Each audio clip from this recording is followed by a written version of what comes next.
So this actually happened to me today, and it felt like something I should share here as a caution to others. I live in a small city not too far from Edmonton, and recently there have been a series of armed robberies happening in and around the area. It's made me wary about walking alone at night, so I've found myself home at night more often than usual. It's not the worst, but I dislike having this feeling of unease. Still though, I manage to make do most times. So today, my dad and his girlfriend were invited out to a party, meaning I had the entire house to myself. I pretty much had the evening planned out, watch some episodes from my favorite soap opera, then switch over to some classic horror films. So I waved bye to them as they left and quickly loaded up the TV. It was not long after I'd started up the horror movies that I heard a sudden knock at the door. It wasn't a regular knocking. If my TV had been any louder, I probably wouldn't even have been able to hear it. Thinking it was probably nothing at first, I went over to the door without pausing the movie just to confirm. But to my surprise, there was indeed someone standing there. I opened the door slightly, and there stood a very slim man. He looked to be in his mid-30s, and that's pretty much just about all I can say. I'm not the best already when it comes to describing people, and I didn't really get a chance to analyze him in that moment. I couldn't even really tell you if his jacket was gray or black. The man immediately began a spiel where he said he represented a security company and was going around in my area to offer his company's services. He asked if the owner of the house was home, to which I told him no and that he would not be returning until quite late. He then began to give me some quick information about his company, that it was the only one that was locally funded, that it was already being used in several homes on my street, and it was also smart device friendly.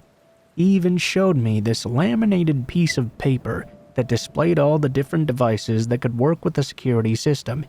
I told him we weren't interested in having one at this time.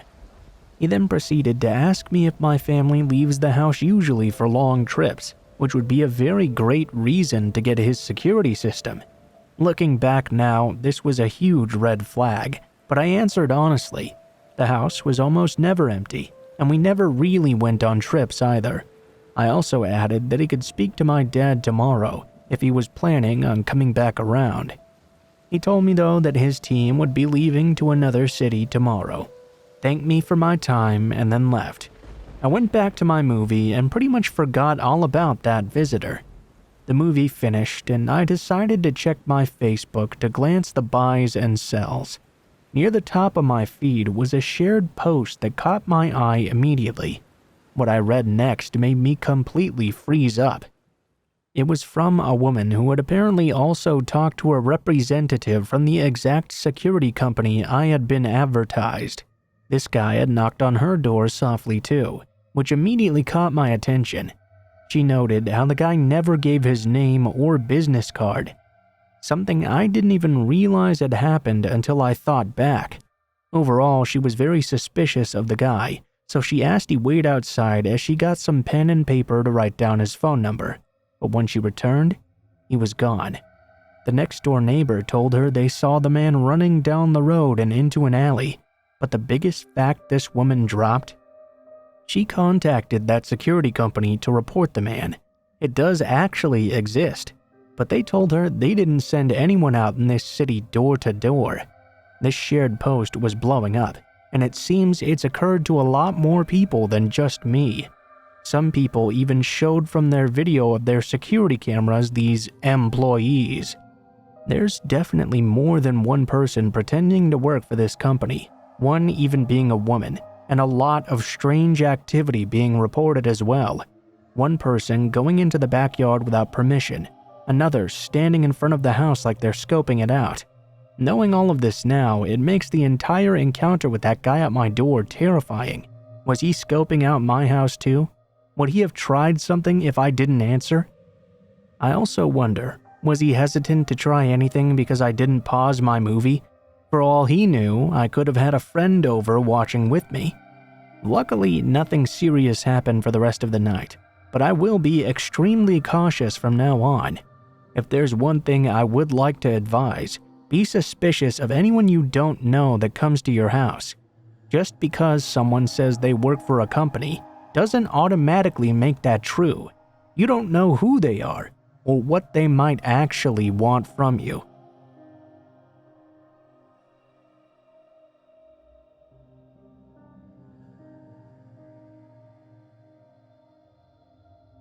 This happened back in 2004 in northern Wisconsin. I was 16 at the time and out deer hunting with my dad and a friend of his, Frank. Please don't turn this into an anti-gun thing in the comments, by the way. I remember this day like it was yesterday, though. The dialogue isn't quite word for word, but the idea of it is 100% accurate. Also, as a side note, it was one day after 8 people were shot less than 2 hours away. My dad and I had a few different stands over an area of maybe 3/4 of a square mile. He had been hunting there for at least 10 years, and I had been going with him since I was 5. Up until I was 12, the legal age to hunt with a rifle, I had just been tagging along though. This particular morning, we walked to my stand first. It was 5 a.m., so still dark outside. I got situated and my dad and Frank went off to our other 2 stands over a ridge, maybe another 500 to 600 yards off. Sitting there alone in the dark is always a little bit eerie. Not long after my dad and Frank left, I see a flashlight from the general direction of where they headed, maybe 200 yards away, roughly moving in my direction. I figured maybe they'd forgotten something from the truck or something, so I radioed in to see what they were doing. "We're just sitting in my stand. Frank is about to head over to the other one," my dad said. Obviously, this flashlight was someone else. This wasn't super uncommon though, and wasn't really a big deal. Those woods can often get crowded sometimes, and there's a spot to park in that general direction. I turned my light on so the other hunter could see that there was already someone there. I see him stop, and I see the light turn and go in a different direction. No big deal. I ended up dozing off while it was still dark out. When I wake up, the sun is up. It's around 8 a.m. I sit there for a bit, radio my dad to see if he's seen or heard anything moving. Nothing yet. A couple gunshots off in the distance is all. I get up and go for a slow little walk to get my blood moving a bit. Not very far, maybe 30 yards out and back, trying not to make a sound. I come back to my stand, sit down, and take a real good look around. Nothing really going on yet. I finally look out to my left, where I had seen that flashlight before. I see orange. For anyone unfamiliar, hunters have to wear blaze orange during gun season. I radio my dad and Frank to see if either one of them were moving around. Dad says no. I hear nothing from Frank. I grab the binoculars out of my backpack to see if it's him. It's definitely not. I then notice that this guy is looking at me down his scope, rifle aimed directly at me. This is a huge no-no. Massive rule we all learn in hunter's education. Never point your rifle at something you don't intend to shoot. Dumb people can still do it though. It's few and far between, but it happens. This is why we tell normal people to use binoculars. At first, I thought, what a fucking dickbag. Thing is, even with me directly looking at him, he still didn't put his gun down.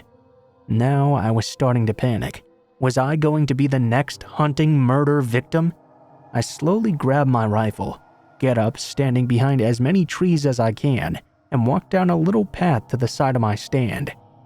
My stand was on this kind of little knoll on the side of a much larger hill.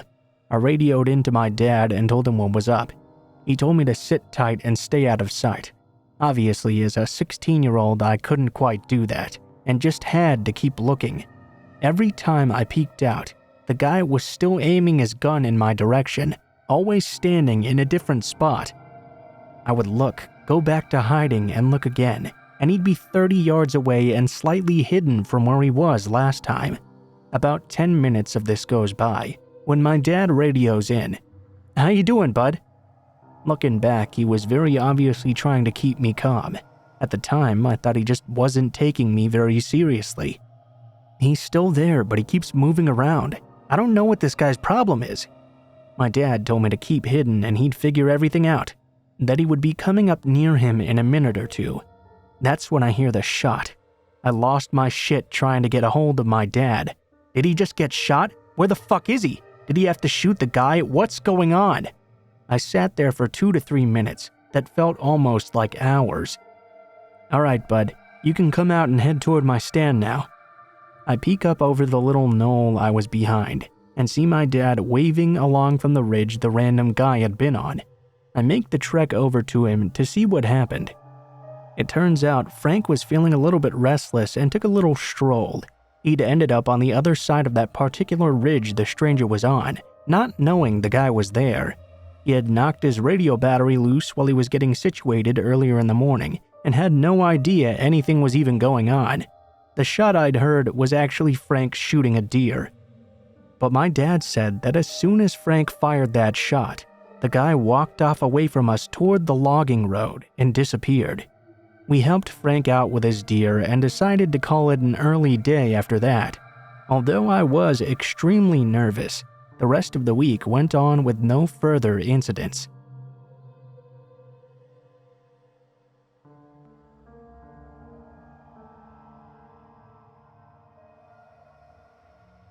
Context: I'm a 15 to 16-year-old white dude and straight.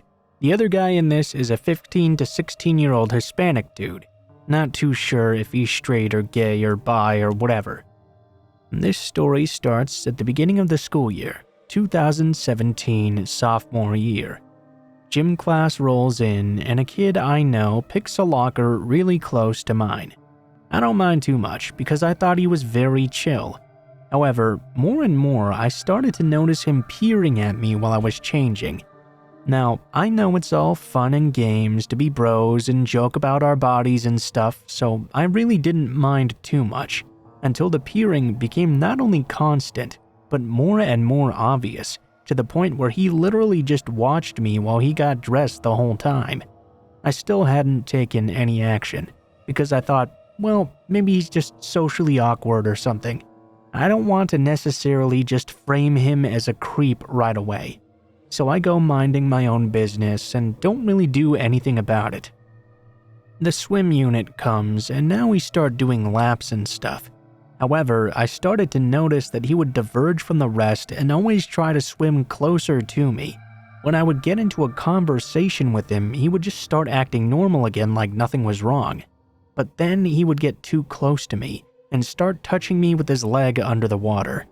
I backed off a bit and told him that's really strange. A couple more days of this passed by, and one time during some back and forth swimming routines, he got way too close for comfort when there was plenty of space elsewhere. I then finally told him, "Hey, dude, do you mind? Sorta low on personal space here?" He didn't say anything and moved away a tiny bit, but not too much. It was still really creeping me the hell out. But hey, now I thought maybe he was gay and had a crush possibly. I go back to my locker after the routine is over and start to change. Once again, he starts staring at me creepily. That's when I decided to change my locker to a diagonally facing section locker in the back where he could barely see me. After I changed the lockers, things got significantly better. He stopped peering as often, although I did sometimes catch him from around the corner, meeting eye contact until he looked away. However, now during gym, he was actively trying to move closer to me, squeezing through the rest of the class to get to me. You see, normally I would be fine with this, but he always tried to get in front of me where I could obviously see him, or really close up behind me where it gets real creepy. I tried to surround myself with some friends to see if that would make him stop. But no, he would somehow still manage it every time. He also came out of the lockers every time right after I did, which signified he was probably waiting for me.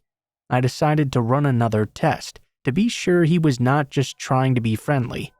Outside, while waiting for everyone to change their gym clothes to normal clothes to continue classes, I decided to leave earlier before everyone came in and see if he followed. He had never left early before, but sure enough, as soon as I started to leave, I noticed him following me in a reflection. I started to run and shook him off and returned to gym class to wait. He never did return.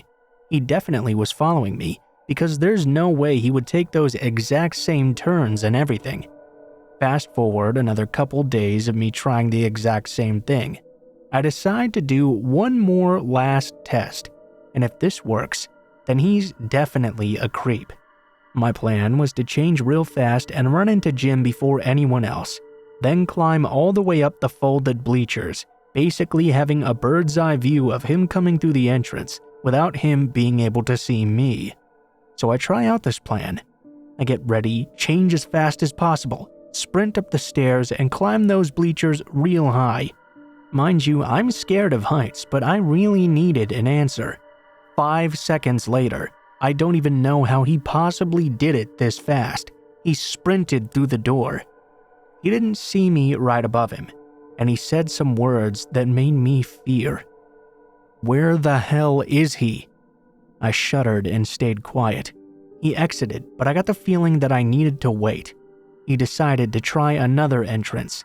From that perspective, he spotted me on the bleachers and then realized I was there the entire time. We locked eye contact, but instead of a warm, affectionate gaze like someone with a crush, his eyes were cold and hateful. He then slowly walked away to where class started. I stayed there for a while until other people started gathering in. I tried this one more time, but he didn't fall for it. He came out with the rest of the guys for once. He still follows me around during class, and I try my hardest to shake him off. I'm planning to confront him about it, but I don't really want to. He still peeks at me as he passes by in the locker rooms, and now I change really fast to get away and not give him the pleasure of looking at me. It's so freaky. He's also in a couple of my other classes and will do things like bump into me on purpose or just walk real close to me and then glare at me. Since those classes are more crowded, I feel a bit safer. But it's almost New Year, so yeah. If you're reading this, kid, please stop. I don't want to be rude, but just fucking leave me alone. It's so annoying and creepy.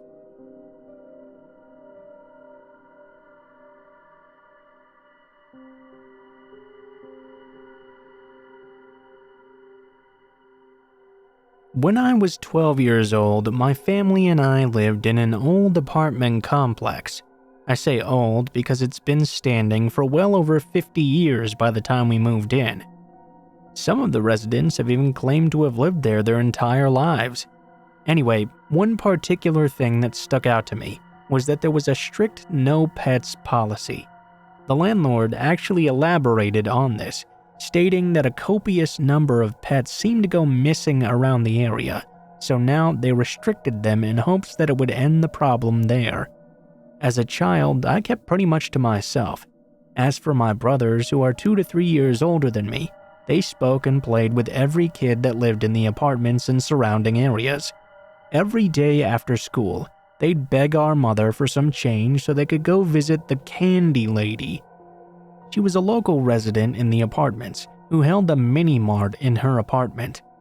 Basically, she'd buy snacks in bulk ranging from gummy snacks to chips so she could resell it to the neighborhood kids. I'd never been at that point, but of course I was very curious. I asked my brothers if I could join them, but they declined. So I stole, $1 from my mom's purse and followed my brothers and their friends so I could find out where she lived. Upon stalking them, I finally found her apartment location. Though they stayed inside for a while, I figured I'd just go the next day. The next day after school, I took my hard-won stolen dollar and headed out to the candy lady's apartment. She opened the door. She was an older Caucasian lady with a very welcoming demeanor. She let me in and asked for my name. When I gave it to her, I asked for hers. She said to just call her the candy lady. She seemed very sweet and thoughtful, asking me about school and if I lived in the area. "You know, kids don't usually come here alone. Where are your friends?" she asked me. I explained I didn't really have any and that I just preferred to observe. She seemed to sympathize with me a bit, because then she told me to take anything I wanted free of charge.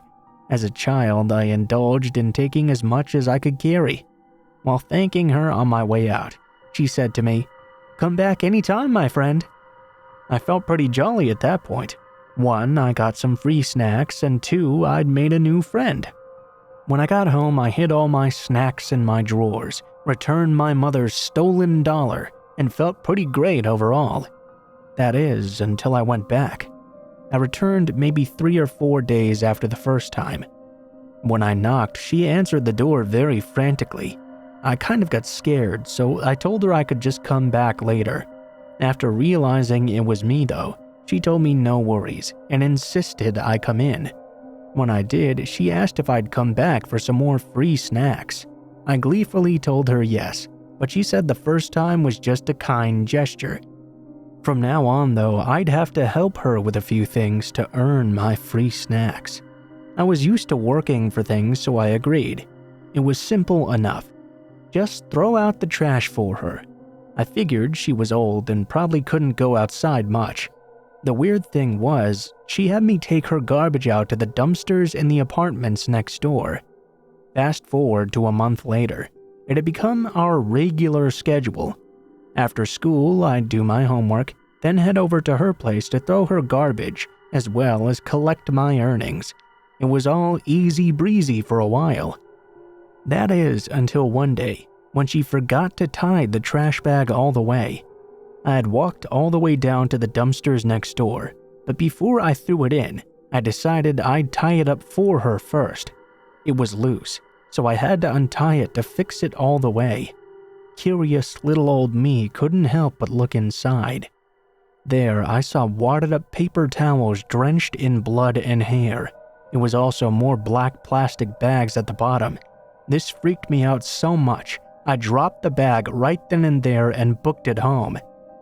As soon as I got there, I cried to my mother about my horrific discovery. She said she'd go out and see it for herself after I told her which dumpster. When she returned, she said she didn't see what was inside because the candy lady was already there, tossing it out when she arrived. My mother didn't say a word to her and just left. She told me she didn't want me going out that far anymore and to stop helping with other people's chores, completely neglecting what I had initially told her. Surprisingly, I was able to just forget, more like ignore, what happened and go about my kid life like nothing was wrong. Then my brothers came rushing back one day. They anxiously explained to my mom, who was as nosy as ever regarding neighbors, that the candy lady had just been taken away by the police. My mother dismissed it and told us to mind our business. My brothers were bummed out though because of their lack of future snacks. As a child at this point in time, I really didn't understand the concept of police all that well, so I was pretty much clueless about what happened. About a month ago, I had dinner with my mom. I'm now 22 years old, by the way. My mother and I got to reminiscing, and we started talking about those old apartments. After discussing how old and broke down they were, I asked her if she remembered what I told her I saw. At first, she didn't. Then I mentioned that she was actually arrested by the police. I could see the shock of realization hit her. She said she remembered, and that she actually asked the landlord about it shortly after she was taken away. Apparently, the landlord told her that the candy lady was actually killing and skinning animals she found nearby, so she's the reason why pets weren't allowed. She was fucking killing them and doing God knows what with the skin, and I'm the dumbass little kid who got rid of the evidence for her. For those of you wondering, the management of the apartments next to ours, the one with the dumpsters we used to dispose of the evidence, caught wind of the horrible smell reeking from them, and from there they were able to catch the candy lady. All I know is I'm glad I never went back once I realized what were in those bags of trash she had me take out multiple times. P.S. If you're the candy lady reading this, I refuse to believe you were my first friend.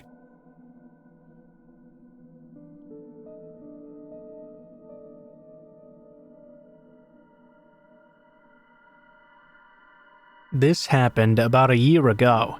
I'm 16 now. He's going to be 20 in August. We met through the internet initially. It turned out he lived in a city right next to my village. I was 12 then. He was 16. We quickly lost contact. After 2 years, I texted him again because my friends edited a photo of him and dared me to send it. He seemed really nice and we had lots of shared interests as well. Talking with him felt so natural. I was used to age differences because for some reason I never meet people my age. I really didn't think too much about it. He took the bus to my village a couple of times and we hit it off pretty well. He even met my best friend. Then I heard he'd had a Skype call with one of my online friends specifically. He told her his last girlfriend supposedly killed herself because of him, because of the horrible things he said to her. My friend felt like he was beginning to crush on her, maybe because she was too nice and kind. The other friend voiced her own worry over him turning her into his ex. She was understandably grossed out. My friends talked with him about it, and I asked why he'd told them but not me. He said it was because I was too immature to understand. I was upset. I was the person who had introduced him to my friend group to begin with, and now he was forcibly trying to cut me out of it. Thankfully, my friends had had enough of him though and cut him out instead. I did not though. You see, I felt really bad for him. He was an orphan, he lived alone, he had issues with alcohol, and a lot of trouble with depression as well. Losing 3 people could have been so devastating in that mindset, so I kept messaging him, perhaps out of pity. He turned very, very creepy, very fast. Suddenly, he began to call me darling. I was over the moon because I was a kid that had caught feelings. A little puppy crush on someone I knew I could never date, but who gave me that hope that maybe, just maybe, I could. He started to spend more time with me, sent me pictures and photos of him going on about his day. Nothing too unusual. Until one time we called while I was busy playing a game on my laptop. I don't remember what we were talking about exactly, but I remember him being so excited that 15 is the legal age in Poland. I remember feeling excited too, but I don't really know why. I remember being very, very stiff as well, even though this was just a harmless phone conversation. The joke was, until February, because I'd turned 15 then. That was when he was supposed to visit. I felt like I owed him everything, just because he had issues with his mental health. He told me that his psychiatrist had said she had never met someone so young who had lived through so much, even though our conversation wasn't about depression at all. He made me feel so bad for him.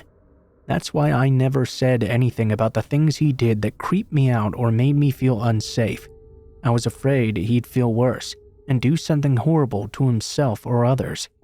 He told me he'd tried to kill himself a couple times. So what if I was the reason he'd try again? He had already told me about all of his issues with loneliness and abandonment after all. When he visited, I learned he still had feelings for this supposedly dead ex-girlfriend. He played a song that was their song, and every word in it described their relationship while we were in my room. He was close to crying, but I had no idea what to do. He'd put me in this situation, even though he knew I wasn't equipped to deal with this stuff. I remember after that I got quite upset and told him I didn't want to be cheered up. I just didn't. I wanted him to leave me alone. So he sent me tens of texts, pictures, and cheap cheer-up lol things he found on his phone. It was the one time I set some sort of boundary, and he broke it immediately, with an "oops, sorry, too late" message following. I had a school trip in October, and I had a pretty good time from what I remember. For some reason, I remember I just lost all my feelings for him right then and there very suddenly. Maybe it's because, for once, I didn't force myself to feel bad for him and constantly check if he was online, wanted to talk, or if something happened. Maybe because all my friends thought we were going to date, and it was really unnerving to me that they never saw anything wrong with it. I cut contact with him very, very slowly. I started by deleting him off of things he never checked. Then I blocked his number. Then I blocked him on Facebook. Finally, he noticed, but I never looked back. Later on, through yet another friend, the only one that kept in contact with him, I learned that his ex wasn't actually dead at all. Or maybe she was? There were screenshots of him talking with a family member about the funeral, then screenshots of him talking about moving in with a girl 2 years older than he was, who was the love of his life, same name as his ex and everything. He then sent a picture that was supposed to prove he was in a psych ward or something, but then even my friend refused to believe him. I can't really tell what he was lying about in the end, or even if he was lying at all. Next school year, I'll be going to a school in the city he lives in, and I know he's still there, so I really hope we don't meet.